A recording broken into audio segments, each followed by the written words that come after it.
The fight starts between Rika and Sherna, and in the middle of it, the Batman notices how the fire insect get attached to the boy and realizes he's the person they have been looking for to fulfill their bad experiences. Tamaki begs Sherna to win, so he takes advantage of the vast building and he fights freely and defeats Rika. But then Rika gets angry and reveals the bad plan of combustion every single human on Earth and making the Earth look like the sun shining and burning. But first, he lights his hands in order to burn the building and the other kids, but Kareem comes in and freezes his hands. Hugh Young comes in after that and learns what happened. Then two snipers stands on the building and start shooting Sherna and the other soldiers. They cut Hugh Young's hand and they point on Kareem next. When Sherna discovers their location, they decide to step back. Everything goes back to its normal situation and Kareem reveals that he will help the 8th Company to find the missionary, which Rika talked about while fighting, and Sherna thanks him for this. And the next day, there is very important meeting between the leaders of the 8 companies and the Emperor of Tokyo after knowing about the Whitecaps' company. In the middle of the meeting, the Emperor asks Sherna if he has the Adola flame. The boy answers by yes and reveals that Rika said the same thing when the insect got attracted to him. The Adola flame is pure fire and it's the first one. It was used to create this universe they live in. They end up by instance of the Emperor to protect Sherna from the missionary,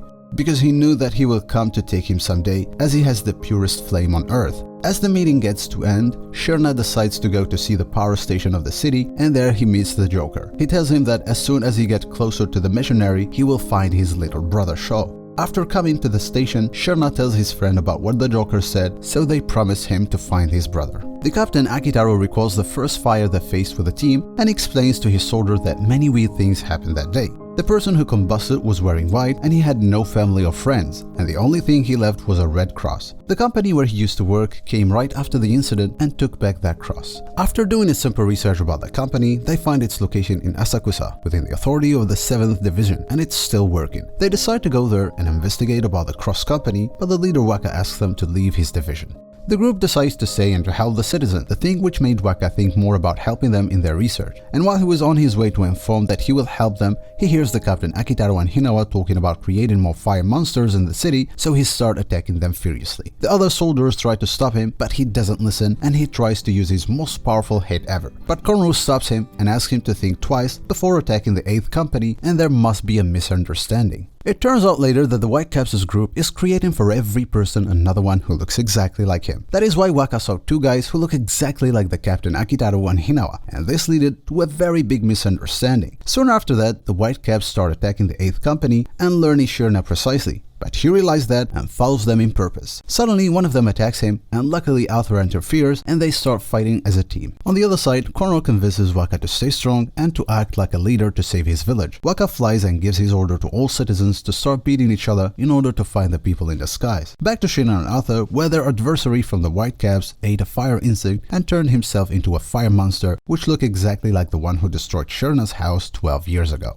Waka sees the light and decides to join them for the fight, and he realizes how much power he needs to defeat the monster, but also that will destroy the whole village, so he decides to take the fight up to the sky in order to fight freely. On his way up, a white cop archer points on him and it will cause Waka's death if it will touch him, but Conroe called Sherna. The boy flies with all his powers and changes the ark's path. The rest of the work is left for Waka to destroy the monster with his unbelievable strength. In the next morning, the soldiers of the 8th Division reveal that the Cross Company took advantage of the mess which happened in the last night and destroyed all the evidences. After repairing the houses of the village, Waka and Conroe offers the soldier of the 8th Division a couple of white drinks to thank them for the help they gave. In the next day, a new soldier comes to the station saying that the Emperor ordered all the divisions to have a scientist. That guy is Victor, the Joker's assistant. The captain sends Shinra, Arthur, and Eris to convince a creative inventor named Vulcan, but he refuses to go with them. Suddenly, Giovanni, the 3rd Division's leader, comes and asks the inventor to join his team, but he refuses and goes back to his lab where the 3 soldiers keep touching his stuff. So he gets them all out and explains his true dream of saving the whole world, not just the humankind. And their company works only for humans, that is why he will never accept working for them. As they are all outside talking with his 2 servants, Lisa and Yu, Sherna starts feeling something weird in his legs. Later on, it turns out that Giovanni works for the Whitecaps as well, and he orders 2 servants to kill Vulcan. Eris and Arthur could feel the danger and ask Vulcan to watch out while Shinra is in the woods trying to check out the area. The Whitecap soldiers surrounded Vulcan's lab, and Giovanni made a trap for Sherna and caught him. Then he calls more Whitecap soldiers to come and take him. Back to the lab where the inventor made a sword for Arthur and sent him out to fight. He figures out from the first hit that there are only 2 Whitecap soldiers and all the others are Mirage. However, as the time goes on, he realizes how weak he is to fight them. And in the lab, Lisa reveals that she works for the Whitecaps as well, and she came to live with Vulcan in order to find an important key. Soon after that, Giovanni arrives and stops beating him in order to make him tell where that key is, but he says nothing. So he beats the little boy U, but he starts destroying the different machines in the lab.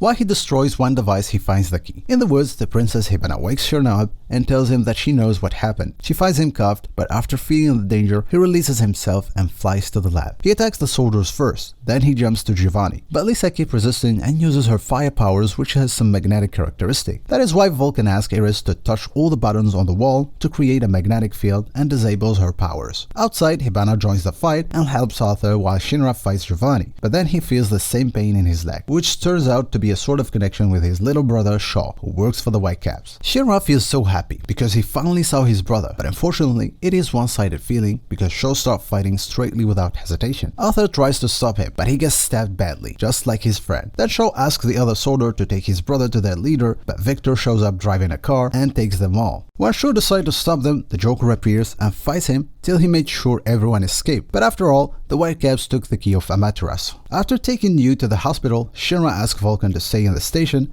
until they fix the other matters. He agrees, and on the dinner table they ask him again whether he likes to stay and work with them or not, and they ask him to think about it more. In the next day, the leaders of the 8th Division, the 5th one, and the 7th gather to discuss the information they have about the combustion. They all know about the fire insects, and that the Whitecaps' soldiers are looking for a specific power. While Waka teaches Shinra and Arthur more techniques, and Vulcan shows his tools and inventions to the crew, and later, Shinra learns how to use his fingers to control his fires. The captain and Victor studies the cases they have, and they come up with the result that the Whitecap soldiers are in the underworld in the old metro station of Tokyo, so they decide to take the team in the next morning, and they go check it out. At night, the boy sees Iris in his dreams, and she seems to be in a problem. When he wakes up, he hesitates to tell her. As the group get inside the tunnel, the fog spread everywhere, and the Whitecap soldiers split them. A couple of minutes later, they found themselves alone facing the White Army. The beginning with Kami, who defeats a whole group on her own, then Tamaki and Iris, who kill one of the soldiers as well. On the other side, Hinawa faces an archer named Arrow and gets injured in the middle of the fight. She tells him that feelings are not important and they only want Shinra. So she asks him to give the boy and they will let them live peacefully. But he reacts furiously, so she hits him even more. When she thought he was done, the man uses his superpowers and controls her arrows and kills her. Then 2 other soldiers appear and seem to be ready to kill him. So he shuts the roof and Arthur falls down. Arthur applies what he learned from Waka, and he feels his adversary before the attack, while Hinawa takes the rest, because he used all his powers and he defeats the 2 Whitecap soldiers even after using the Mirage trick. The girls gathered again in the tunnel, while Falcon and the Captain Akitaru meets Lisa and Giovanni. The girl reveals her true name Filler, and Giovanni confesses that he taught her everything she knows about using fire and he made her get closer to Vulcan.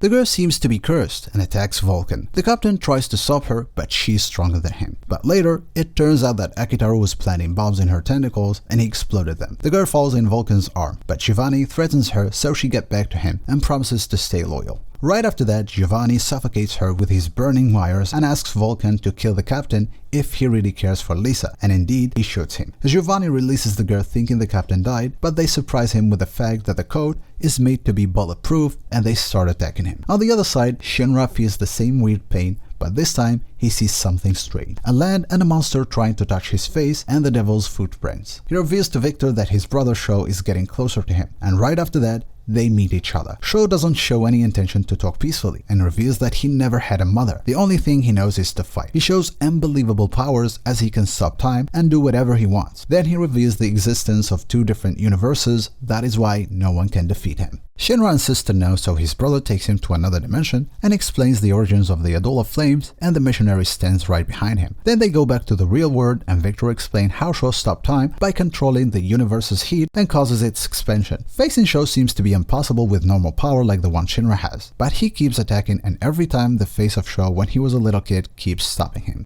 For a moment, Shinra seems to understand how to control the universe and surprises his brother by doing it for real. The boy improved his skills and linked his power with the other universe and with the missionary through Shaw, and now the fight is fair enough. But suddenly Shinra starts getting weak, and Victor explains that every time when he uses this new technique of stopping the time, his body gets weaker and he dies slowly. Also, if this will happen several times, it may lead to the creation of a black hole, which means the disappearance of the whole city. The boy insists to do it one last time for his brother in order to bring back all the memories to his head.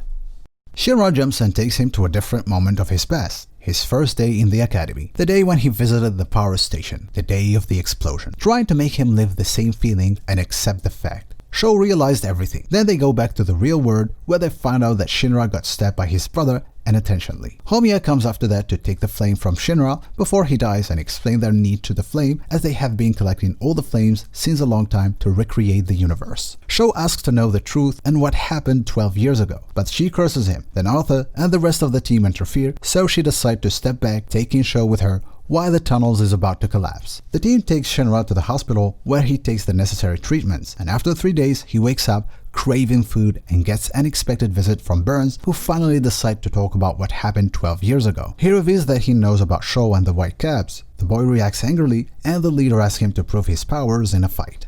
The fight got started and Burns wanted the boy to show his true powers, and indeed, the boy showed what he had learned, so the leader decided to tell him everything. He told him that the missionary knew about the fire and it was the sign of a birth of a new flame, and Sho was the reason behind the fire. Also, his mom turned to be a monster, but they didn't kill her because she disappeared with the little boy, and they didn't tell Shinra all these information because they didn't want him to get himself involved in all the mess. The boy tells his captain everything he learned about the Lola Flame and his mother and promises to do his best to find them. I hope you enjoyed this video.